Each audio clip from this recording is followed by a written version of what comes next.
पर आप लोग के चर्चा करने के लिए मैं ये को ब्रांच ऑफिस में आरडी रिकरिंग डिपॉजिट का क्लोज करने का फैसिलिटी पहले ब्रांच ऑफिस में वो होता था।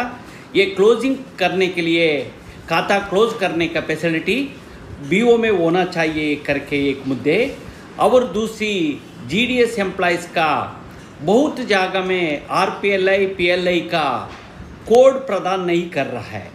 16 के पहले का कोड का ख़त्म कर चुका है, 16 के बाद वाला कुछ जगह का एक कोड उपलब्ध है, देशव्यापी इसका नहीं है। इससे क्या हो रहा है, कुछ जीडीएस मेहनत करके काम कर रहा है, इसका पैसा गवर्नमेंट का अन्य कुछ स्टाफ ने लेके कर रहा है, जीडीएस का टारगेट दे रहा है। इस संबंध में हम लोगों लेटर लिख के एक आग्रह किया। इसी तरह दूसरी एक मुद्दा हम लोगों अभी सीडब्ल्यूसी भी हुआ था उत्तराखंड और का जम्मू कश्मीर में रिस्क एंड हार्डशिप अलावेंस का संबंध में कुछ जगह में दे रहा है, कुछ जगह में एरियर भी मिल गया, कुछ जगह में नहीं दिया। इसी संबंध में हम लोगों डीजी साहब का लेटर लिख के हमारा यूनियन की तरफ से हम लोगों कोशिश किया है। ये पहले मैं चर्चा करना था किस बात पर हम लोगों मांग रहा है। ये ब्रांच ऑफिस शाखा डाकघर में RD account branch post master खोलता है। 5 साल उन्होंने लगातार हर महीने इसका डिपॉजिट करके डिपॉजिटर का अच्छा सेवा देते जाता है। ये डिपॉजिटर भी पोस्ट मास्टर के ऊपर विश्वास रख के हमारे पास काम लेता है। 5 वर्ष के बाद अभी आके यदि शाखा में हम लोग का आज क्लोज हो गया है, इस महीने में छूट हो चुका है, हम लोग का पैसा वापस दे दो बोला वो तो बीपीएमओ इसका करने से आप सब ऑफिस में जाओ करके बोलना पड़ता है। ये जीडीएस के ऊपर ग्रामीण डाक सेवक बीपीएम और एबीपीएम का विश्वसनीय प्रश्न उठता है पब्लिक की तरफ से, क्योंकि विश्वास किसी के ऊपर है, इस देश का जनता का गांव का पोस्ट मास्टर और एबीपीएम के ऊपर विश्वास होता है। इस कारण पब्लिक का आके काम करता है। यदि पैसा आने का समय में आप अदर जाओ इधर जाओ तो ये पोस्ट ऑफिस का विश्वास पर जीडीएस का एम्प्लॉयज का विश्वास का धक्का पहुंच रहा है। और इसके अलावा दूसरी पॉइंट है, ये जीडीएस बीपीएम इतना साल काम करने के बाद तो यदि खाता क्लोज करने का ये कार्यभार वर्कलोड बीओ में मिलना चाहिए। यदि चल के कैश हैंडलिंग और बीओ का ट्रांजैक्शन इत्यादि पहले हम लोग 40-50 वर्ष से हम लोग करा के आ रहा है। इसी तरह आज भी होना चाहिए, क्योंकि डिपार्टमेंट टू बीच में आके पैसा का बात आओ तो अकाउंट ऑफिस में जाओ, सब ऑफिस में जाओ, बीपीएम का सिर्फ काम लेके आने का काम करो तो नहीं चलेगा। इसके लिए हम लोग लेटर लिख के आग्रह किया है। पूरा पुराने तरह आरडी खाता ब्रांच ऑफिस में क्लोज होना चाहिए। उनको यदि पब्लिक का खाता उन्हीं पोस्ट ऑफिस में स्मॉल सेविंग का एसबी खाता में डालना चाहिए। चेक को कोई काम उनको मिलना चाहिए। यही हम लोग करके आग्रह किया। इस कॉपी का हम लोगों डीडीजी फाइनेंशियल सर्विसेज का भी हम लोगों मार्क करके उनको लेटर लिख के हम लोगों उनको भी आग्रह किया। इस संबंध में जल्दी फील्ड के लिए इंस्ट्रक्शन करने के लिए आग्रह किया।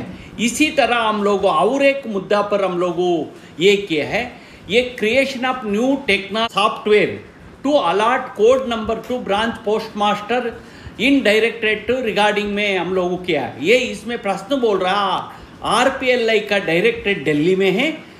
आज का दिन में 2016 के पहले कुछ जगह में कोड बनाया था, उनको खाता में आता था। इसका भी पुराना कुछ पॉलिसी से उसको मैनुअली भर के थ्रू पोस्ट मास्टर सब ऑफिस के द्वारा भेजना पड़ता था। उनको मनमानी कब भेजता था कब आता था। आज इतना टेक्नोलॉजी हो गया है, दुनिया भर में इतना सॉफ्टवेयर आया है। इसी में सॉफ्टवेयरों में सारे बीपीएम का एबीपीएम का कोड देने के लिए ये प्रयास डिपार्टमेंट को करना चाहिए, क्योंकि ये टेक्नोलॉजी है। आज 60 लाख लोगों का जीडीएस ऑनलाइन रिक्रूटमेंट का संबंध में प्रोसेस कर सकता। यदि 1,30,000 ब्रांच ऑफिस के लिए उनको काम करने वाले ये कोड प्रदान करने के लिए बड़ा मुश्किल नहीं होता। इसलिए हम लोग इसका डायरेक्टरेट में टेकअप किया। इसका बदली का क्या हो रहा है आप लोग को मालूम होगा। आप आरपीएलआई पॉलिसी पूरा किया है, आरपीएलआई काम बीपीएम एबीपीएम में करके दिया है, परंतु इसका कमीशन कौन ले रहा है? आपका इंस्पेक्टर हो, नहीं हो तो आपका मेल वर्कर हो, नहीं हो तो डिविजनल ऑफिस में बैठा हुआ एक बाबू कोई ने लेके कर रहा है। हम लोग बिहार का बेगूसराय गए था, ब्रांच पोस्ट मास्टर ने मेरे पास आके इसका डिटेल जानकारी दिया। इसी तरह मैं पिछले हफ्ता राजस्थान गए था। राजस्थान में भी हम लोग बहुत लोग का शिकायत है, उन्होंने पॉलिसी बना था इसका कोटा पैसा उनको कमीशन दूसरी खाता में निकल जाता है, डिपार्टमेंट का एम्प्लॉयज़ का खाता में, मेल वर्सर हो सकता है, इंस्पेक्टर हो सकता है, और लेवल में बाबू लेके कर रहा है। साथियों, इसलिए हम लोग का इसका एक साइंटिफिक करके वैज्ञानिक रूप से हर बीओ का, हर जीडीएस बीपीएम के एबीपीएम का पुराना का पॉलिसी हो, नया पॉलिसी हो, सारा काम में एक ही कोड में आने की तरह करने लेटर लिख के डायरेक्टरेट मेंबर पीएलआई का हम लोग दामोदर कुमार महेश करके आज का मेंबर पीएलआई है, उनसे पर्सनली मैं इंटरव्यू ले बातचीत करके मैं आया हूँ। साथियों, और एक दूसरी बीच है, मैं डायरेक्टर डीजी लेटर का लिखा है। आपको मालूम है कमलेश चंद्र कमेटी आने के बाद जीडीएस का कौन हिल एरिया, हार्ड एरिया में करने में हार्डशिप अलावेंस और हिल अलावेंस दे रहा है, हर महीने 500 रुपये देता है। इसका संबंध में 2018 में भी आर्डर है, इसके बाद 20/1 का जनवरी में भी आर्डर आया है। ये जनवरी का आर्डर में यही बोला है कौन सिल एंड हार्डशिप का है उनको मिलना चाहिए, इसका अरियर सी 1/1/2018 देना चाहिए करके। अभी प्रश्न है, हिमाचल प्रदेश में भुगतान हो गया, आसाम में हो गया, नॉर्थ ईस्ट में हो गया, उत्तराखंड में सिर्फ 3 डिवीजन में दे रहा है। 3 डिवीजनों में खासकर देहरादून में नहीं दे रहा, पौड़ी में नहीं दे रहा है, और अल्मोड़ा ये तेरी में नहीं दे रहा है। इसके लिए हम लोग पिछले सीडब्ल्यूसी में और में इसके बाद हम लोग इसका लेटर लिख के आग्रह किया।